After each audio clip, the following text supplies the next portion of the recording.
Hey there, I'm really glad you made it. If this is your first time here, don't forget to hit that subscribe button and share this video with someone who loves a good story. It truly helps more than you know and makes a big difference for the channel. And drop a comment to let me know where you're watching from. Your city, your country, anywhere in the world. I always enjoy seeing how far these stories reach. Now let's dive in. The apartment trap. They call me Carter Doyle. It's not the name on my birth certificate, but in my line of work, you learn to wear masks better than most. I'm a private investigator and trust me, this life isn't about high-speed chases or tuxedo shootouts. Most days, it's lukewarm coffee in a stakeout car and watching strangers slowly ruin their lives. But some cases, they demand more than surveillance. They demand strategy. This one started with a man named Graham Ellis. Mid-40s, sharp suit, sharper eyes dulled by betrayal. Wealthy. The kind of man who owned problems rather than begged to solve them. He walked into my office like the floor had shifted under his feet. "She's cheating," he said. His voice flat, like it had been drained of emotion. But his fists were clenched tight. I hear that a lot. Usually, people are still clinging to the hope I'll prove them wrong. Not Graham. He placed an envelope on my desk. Inside, a handful of surveillance shots, a phone number, and $10,000 in cash. Clean. No note. No backstory. "She's my wife," he said after a pause. "Her name's Isabel. We've been married 16 years. I want to know who he is." He didn't need me to confirm she was unfaithful. He already knew. He just wanted a name, face, and firepower. Isabel Ellis. Now there's a woman. Late 30s, tall, elegant. The kind of woman who always looked like she just stepped out of a magazine shoot. She carried herself like the world owed her something and had the beauty to collect. But she wasn't heading to Pilates or brunch. On day 3, she led me straight to him. A chic rooftop bistro in the city's trendiest district. Glass walls, overpriced plates, and staff that pretended not to notice the affairs unfolding nightly under their noses. That's where I saw Darren Blake. Mid-30s. Tailored navy suit. Rolex peeking under his cuff. A jawline you could cut glass with and the smug aura of someone who'd never faced consequences. This wasn't some wine-fueled mistake. Darren was methodical. Intentional. When Isabel leaned into him, smiling, her fingers resting too long on his wrist, I clicked the shutter. Not because I needed evidence. Graham already had enough. But because people like Graham need to see it with their own eyes.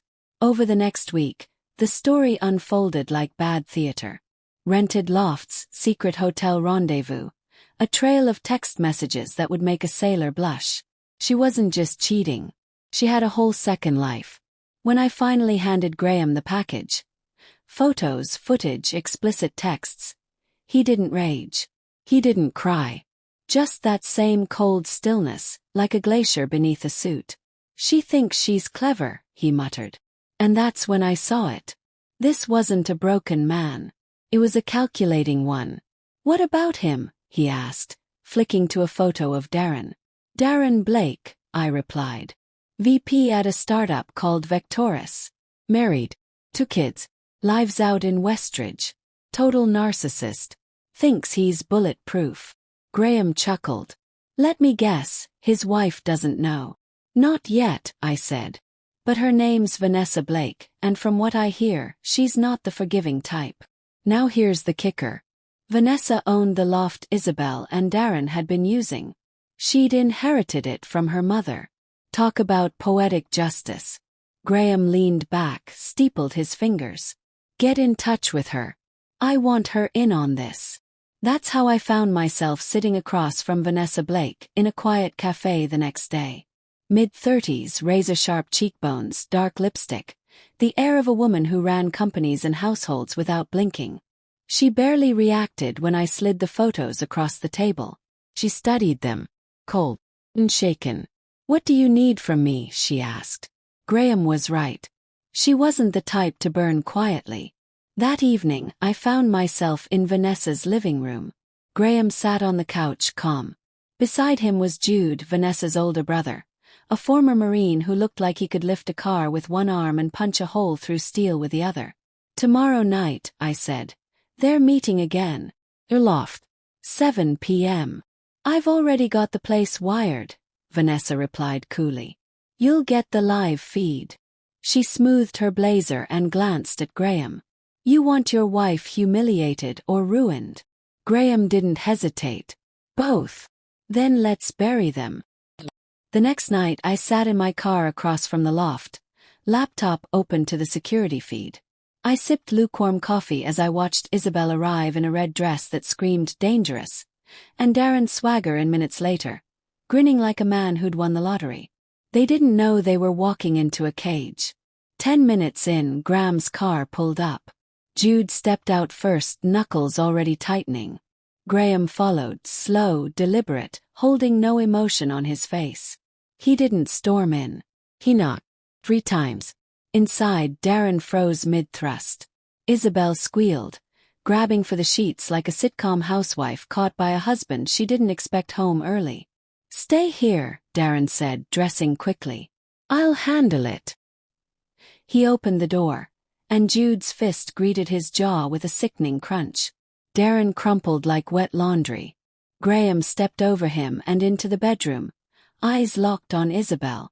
"Mark," she whispered, pulling the sheets tighter. "What the hell are you doing here?" "What am I doing?" Graham's voice was cold as stone. "Just figured I'd say hi. I mean, since you're screwing your way through our marriage in her apartment, thought I'd drop by." Darren groaned from the floor, blood leaking from his mouth.